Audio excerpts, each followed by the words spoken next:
Soccer madness kicks off today, and as Brazil takes center stage, what does it want the world to see?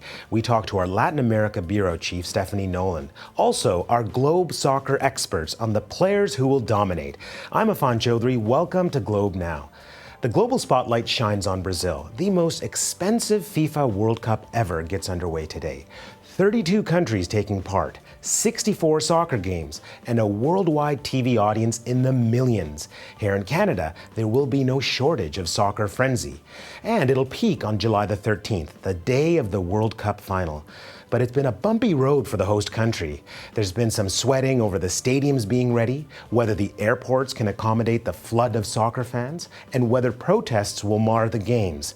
It's not just soccer glory that is at stake. There's also brand Brazil, a chance to project that to a global audience. Well, joining us now is the Globe's Latin America Bureau Chief, Stephanie Nolen. We've reached her in Rio de Janeiro. Welcome, Stephanie. Good morning. Well, big day. Apart from its national soccer team winning the World Cup, what does Brazil want the world to see?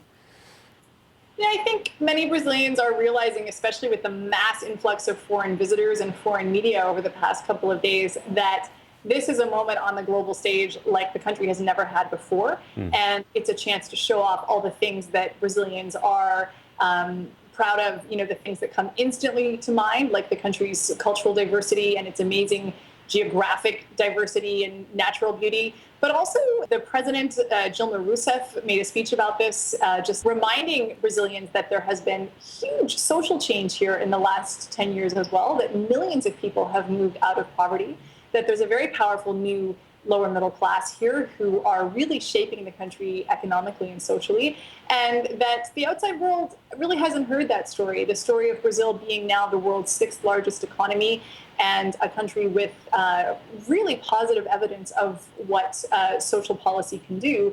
That's, that news hasn't really made it outside the country's borders. And so this is a chance for Brazil to show off all of that. And yet, at times, Stephanie, it felt like for those watching Brazil from the outside that there was some ambivalence about hosting the World Cup. Has that pretty much washed away then? No, I wouldn't say it's gone. I've been here just under a year, and so I don't really have a basis of comparison. But Brazilians I've spoken to tell me that compared to the fever for other World Cups that obviously weren't being played here at home, there's less excitement within Brazil this time. I've definitely seen it ticking up over the past couple of days. I would say that the debate about whether too much money has been spent, whether that was the best possible use of Brazil's resources, and also whether FIFA as an organization has really forced too much on the Brazilian government. They're extremely demanding about what a host country must do, including exempt them from all taxes. So those kind of conversations are ongoing. Also, a lot of Brazilians still rolling their eyes about the fact that the lighting at the host stadium, for example, for today's kickoff was still being fixed yesterday, but the last seats in the stadium went in last night. There's a lot of Brazilians who are a bit sort of cynical and frustrated by that stuff, but definitely the dissatisfaction is dwindling quickly. I mean, you've reported from all over the world, often, impoverished countries that are in a real hurry to grow and get somewhere really fast. What has struck you the most about Brazil in the last year? Really the rate of real change here, the rate of positive change. So in comparison, particularly with India, my last assignment, where people love to talk about really rapid change happening, undeniably there has been change in India. But when I look at the quantity, the proportion of the population within Brazil who've really seen their quality of life change dramatically over the past decade, it's happening really fast in Brazil, and it's happening with largely really positive social repercussions. This is a country where really good things are happening, and I hope that even if there are hiccups or even serious protests around the start of the Cup, I hope that doesn't get lost for people. Thanks so much, Stephanie. It's a pleasure. Well, we want to hear from you. Who will you be cheering for in the World Cup, and which country do you think will win? Tweet us at Globe Now. Now stay with us. Up next, the Globe's soccer experts on the players they think are poised to dominate the World Cup.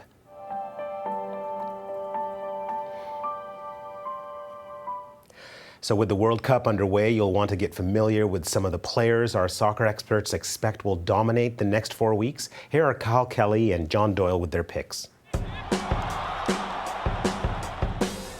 I'm going to start with the obvious one, who I think is Neymar from Brazil.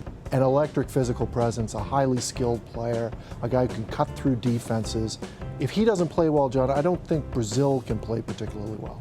I think Neymar is a kind of obvious choice, and it really does depend on the system that Brazil goes into the games with. He can score goals in situations where most players can't, but I'm not sure if he's actually matured yet as a player to actually dominate a World Cup. Well, a player I'm picking is Alexis Sanchez of Chile. They're fast, they always score a lot of goals, and Sanchez, I think, is the most exciting player on that team. If you're a neutral out there and you don't really have a team, your team should be Chile. Like old Argentina teams, also incredibly vicious, the most unsportsmanlike and most fun to watch. Knee breakers, like ballerinas and hobnail boots, like that's kind of Chile's bit. Another player I was thinking, because now you've gone soccer hipster on me here, and you're picking a little bit out of the mainstream. Is Ivan Rakitic at Croatia, who I think might be the most underrated midfield superstar in Europe, but is the real screw turner in that Croatian midfield. Who's your last pick, John? Well, I'm going from the cool choice to the statistics choice.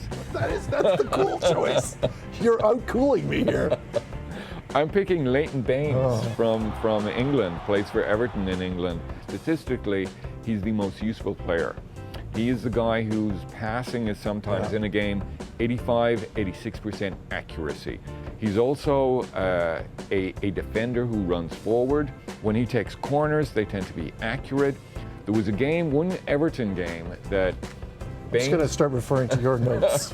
My notes are good. And I can tell you from my notes, there was one Everton game where they had 16 chances at scoring, and Baines created 11 of them. I don't think England's going to end up doing anything that sad. No, you're right. The number of people in England who are betting on England to go far in the tournament is way less than expected. And in England, as we both know, a lot of people tend to be delusional or just super patriotic about England and overestimate It's an entire country with Toronto Maple Leafs disease. Exactly, yeah.